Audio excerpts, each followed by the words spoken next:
Apakah bisa saja misalkan kita butuh investasi, tapi kisah sektornya adalah suntikan dana 1T, bisa aja begitu. Kita bisa mencapai target sekian, tapi kisah success factor-nya salah satunya adalah peraturan ini perlu dirubah. Nah, bisa saja begitu. Ya. Jadi Baik, itu terima kasih Pak. ya, makasih Pak Kemal. Mungkin saya mau nambahin satu lagi Pak. Ya. Nah ini menarik atas penjelasan Bapak tadi ya. Kami di industri asuransi ini Pak ada satu kebijakan dari holding Pak gitu ya untuk memberhentikan sementara satu bisnis unit Pak gitu ya. Dalam hal ini AKK lah gitu, asuransi kredit komersial. Nah ini ternyata dampak di industri ini sangat besar Pak. Ya, baik kami terhadap mitra Himbara, BPD atau BPR atau dari pihak mitra-mitra swasta, Pak. Nah, sehingga kebijakan ini nih benar-benar mengguncang industri, Pak. Gitu ya, benar-benar mengguncang industri. Nah, dalam hal ini kami sebagai perusahaan pelaksana, Pak ya, yang memiliki bisnis unit tersebut, ini juga dalam posisi ini serba salah gitu ya, karena ada banyak faktor resiko termasuk resiko hukum Pak di sini gitu, karena ada hal-hal yang melanggar kontrak lah kasar gitu, breach kontrak. Nah kira-kira apa yang bisa yang harus kami lakukan nih Pak untuk meminimasi resiko tersebut? Terima kasih Pak. Oke, baik. Ya. Jadi eksekutif seringkali dihadapkan pada kehendak holding ya, yang bisa jadi disinilah perlunya antara top down sama bottom up itu merge ya. Jadi yang jelas yang tindakan yang perlu dilakukan dalam hal Bapak Ibu menghadapi itu adalah melakukan assessment. Jadi identifikasi dan assessment. Apa beda identifikasi dan assessment dalam RMF? Yaitu assessment adalah pendalaman dari identifikasi. Jadi tadi barusan Pak Kemal menyebutkan identifikasinya ada masalah hukum dengan klien. Itu adalah identifikasi awal. Nah, kita atau ada lain identifikasi apa konsekuensi dari pembatalan itu atau penutupan itu. Nah, kemudian di setiap identifikasi kita harus lakukan pendalaman. Ya. Apa akibatnya? Sehingga up itu, holding itu memahami konsekuensinya. Ya. Dan dia bertanggung jawab terhadap konsekuensi itu. Ya, karena apa? Karena inisiatifnya dari holding. Jangan sampai terjadi kasus Indosat M2 ya. Dengar bahwa di rootnya itu di penjara padahal dia tidak melakukan korupsi karena dari holding diminta untuk menjual slot frekuensi satelit. Dan menurut ada LMS tertentu bahwa ini melanggar. Dan kemudian itu diadres ya.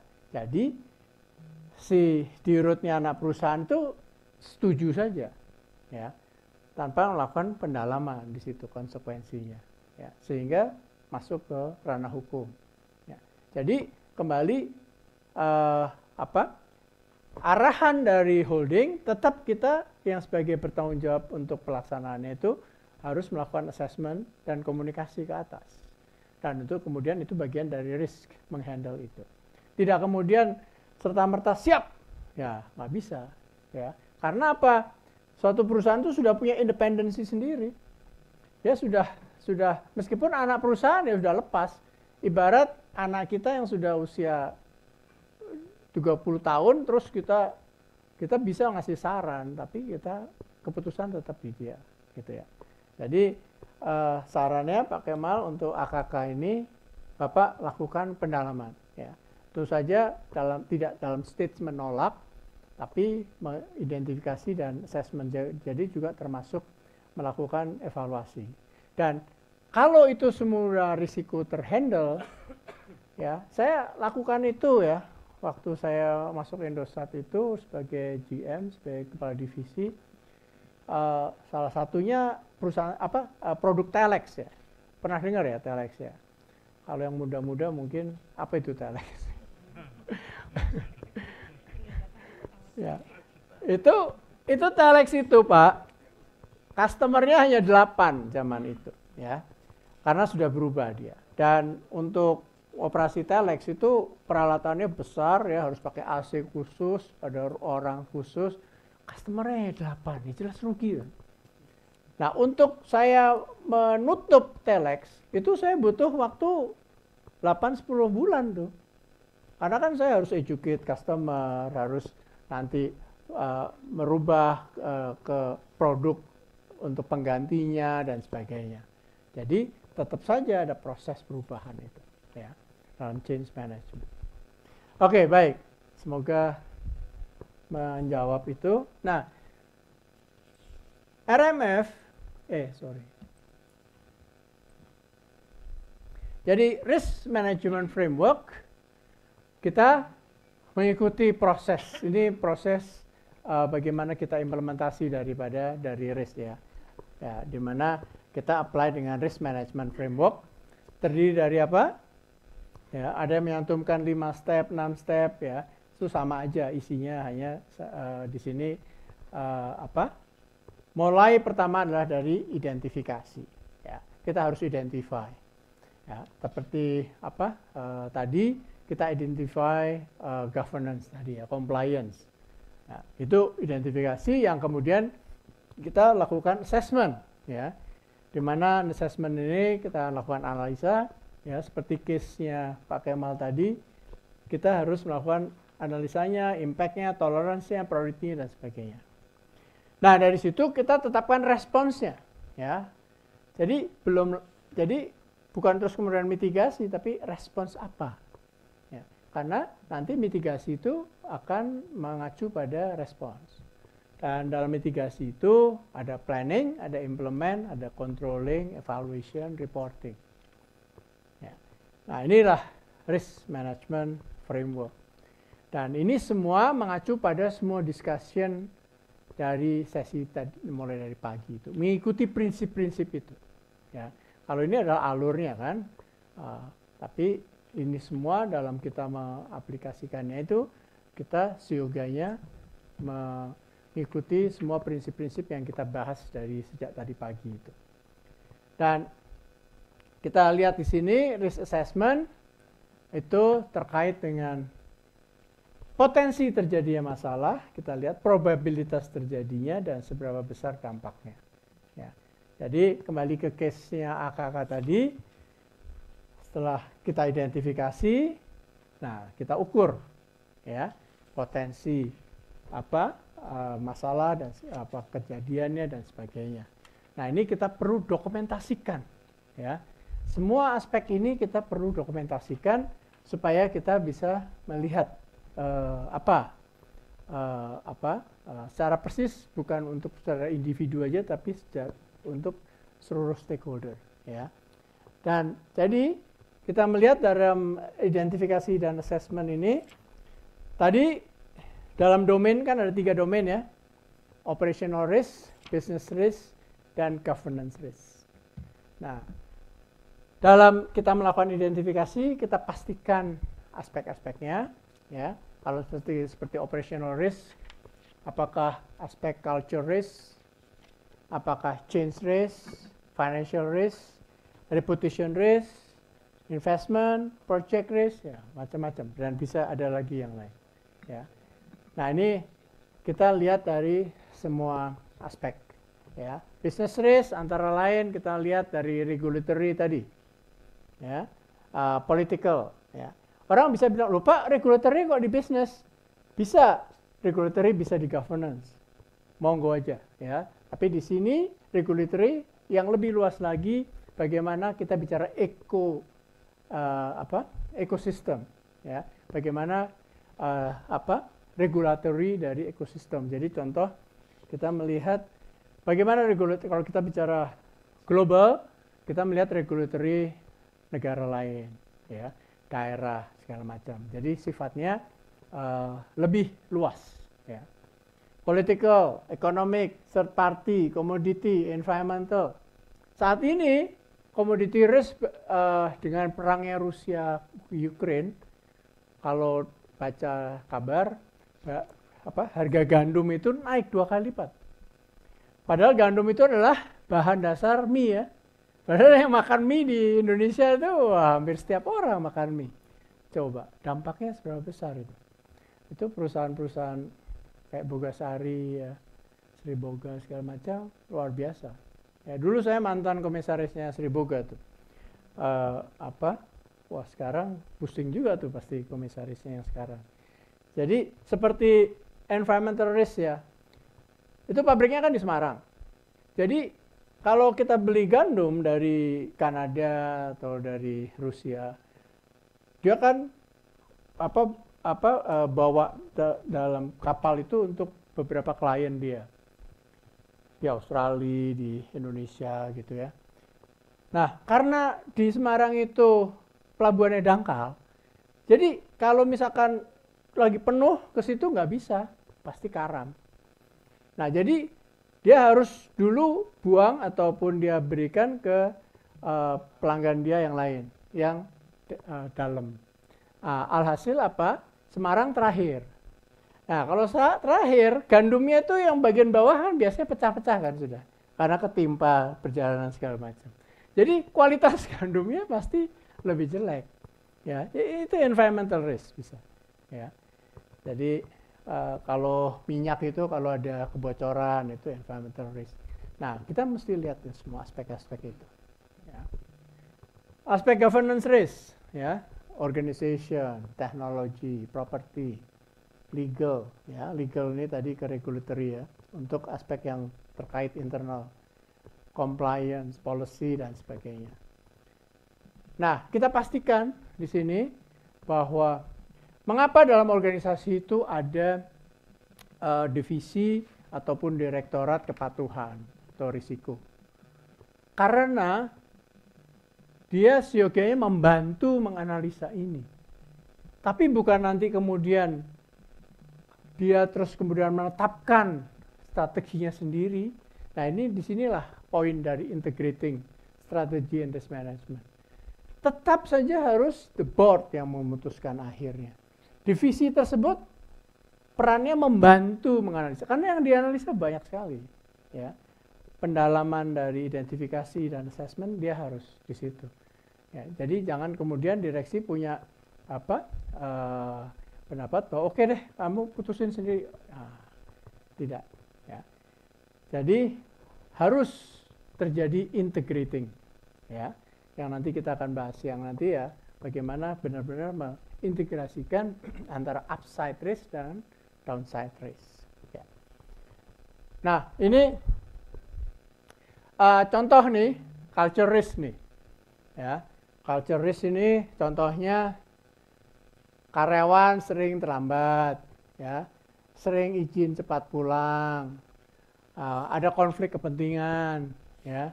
Arogansi, kurang peduli misalkan, tidak patuh SOP, nepotisme, pembiaran masalah, banyak sekali.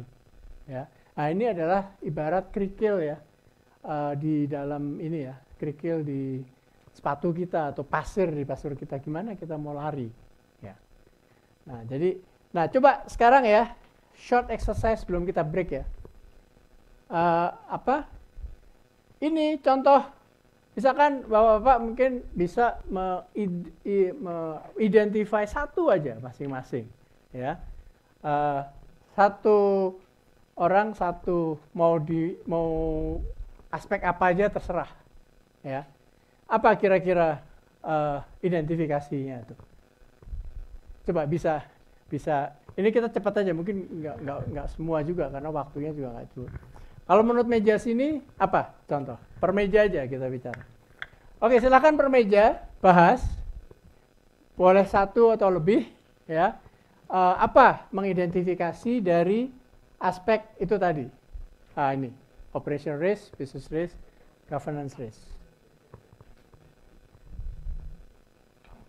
Silakan, 1-2 menit.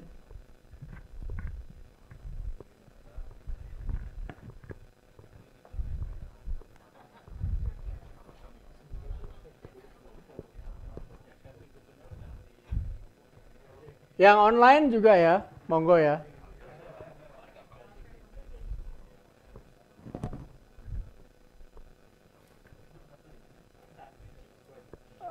Ya, per meja kalau bisa 2 atau 3 lah.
Oke, baik. Kita mulai dari meja di depan ya. Ya, silakan Pak.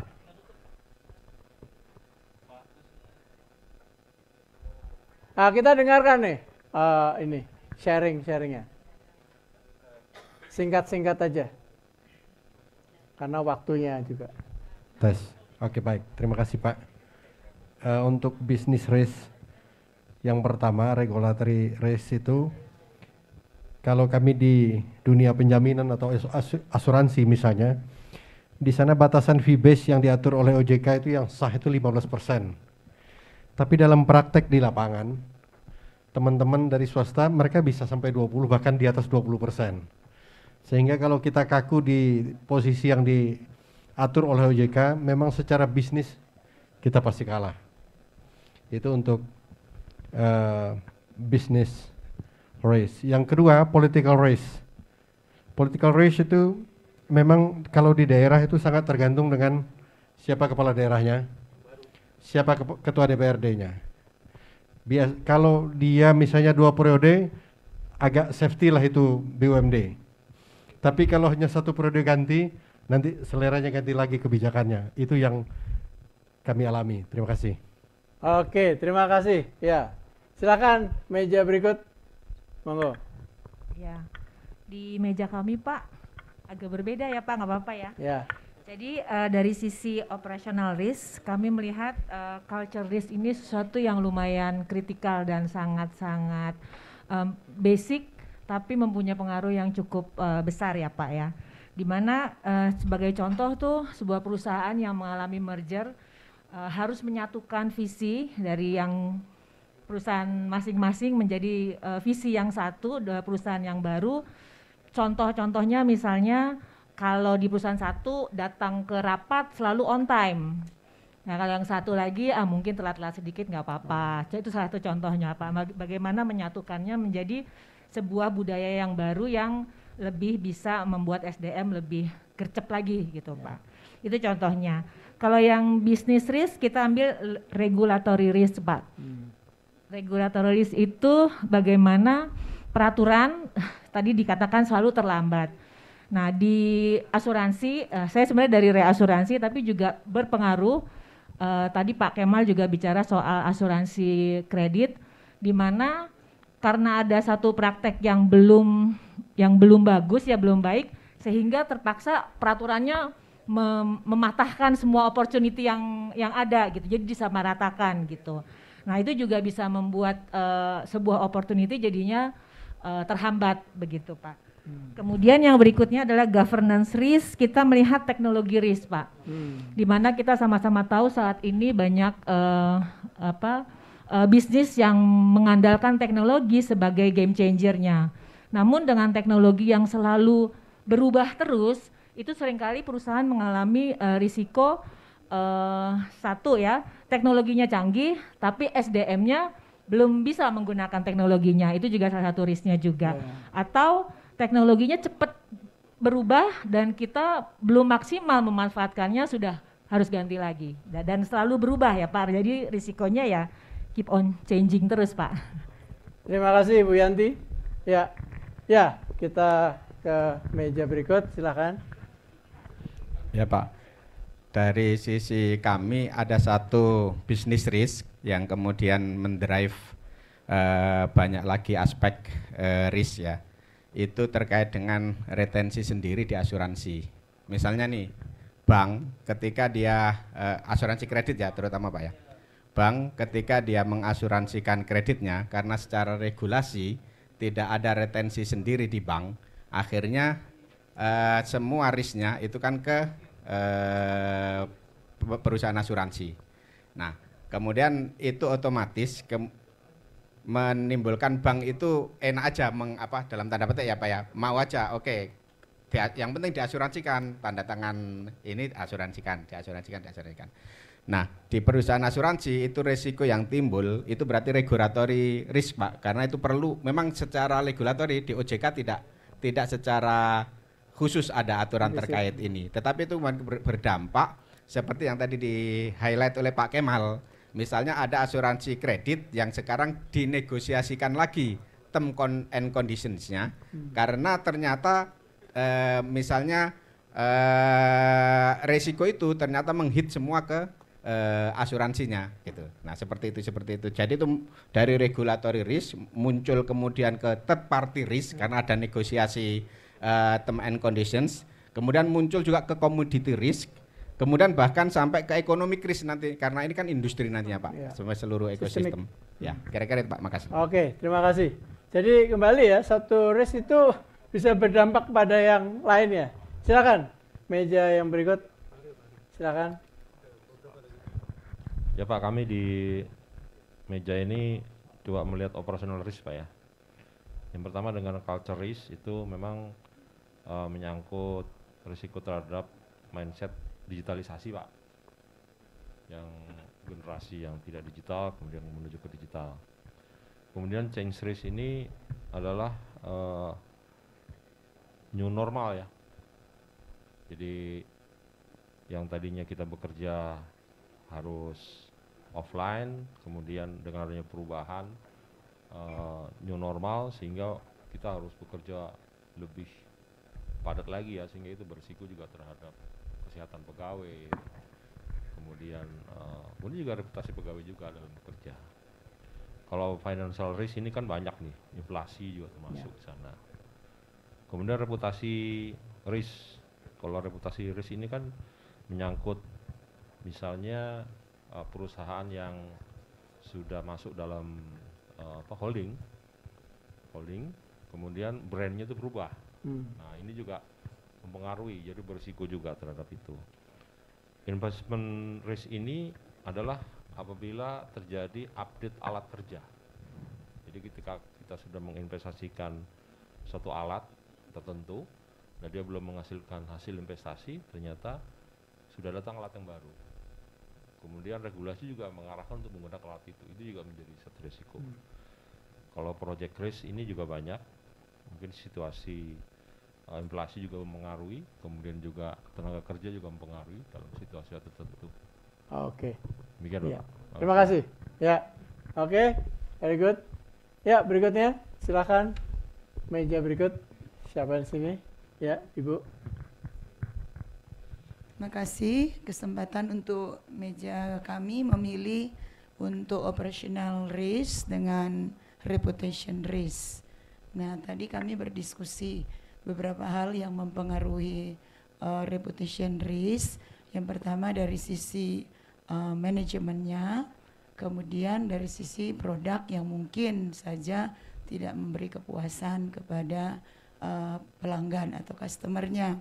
Kemudian kalau kami mencontohkan dari sisi kami di dana pensiun, misalnya bisa terjadi reputation risk apabila dari sisi pengurus tidak dapat memenuhi pembayaran misalnya manfaat pensiun kepada peserta atau pihak yang berhak, mungkin tidak tepat waktu karena tidak tersedia likuiditas, kemudian tidak tepat orang, tidak tepat jumlah. Nah, selain itu berpengaruh pada reputasi, juga dari sisi operasionalnya juga, sehingga menurut kami untuk reputation risk juga perlu di manage sehingga bisa sustain juga untuk ke depan.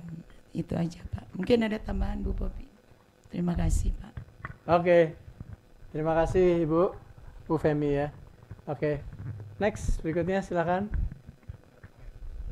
Baik, terima kasih Bapak.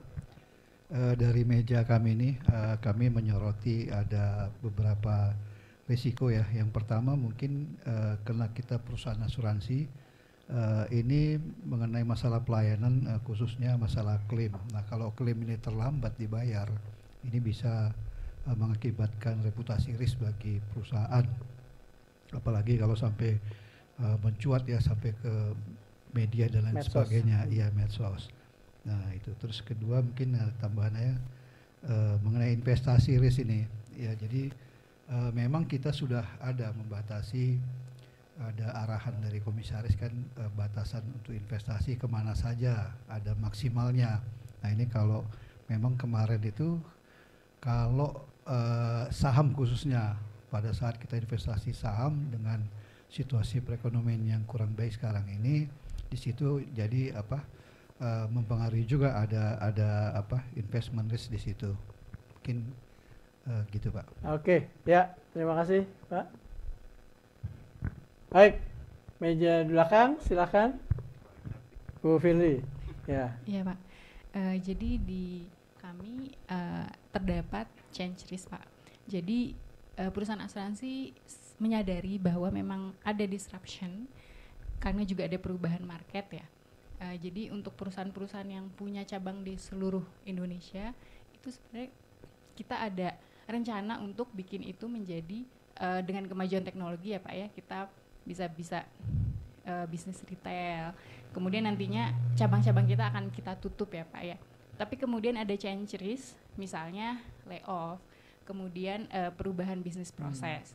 Kemudian tentunya nanti ada financial risk, permodalan, bakar duit, memperkenalkan bisnis-bisnis baru gitu ya.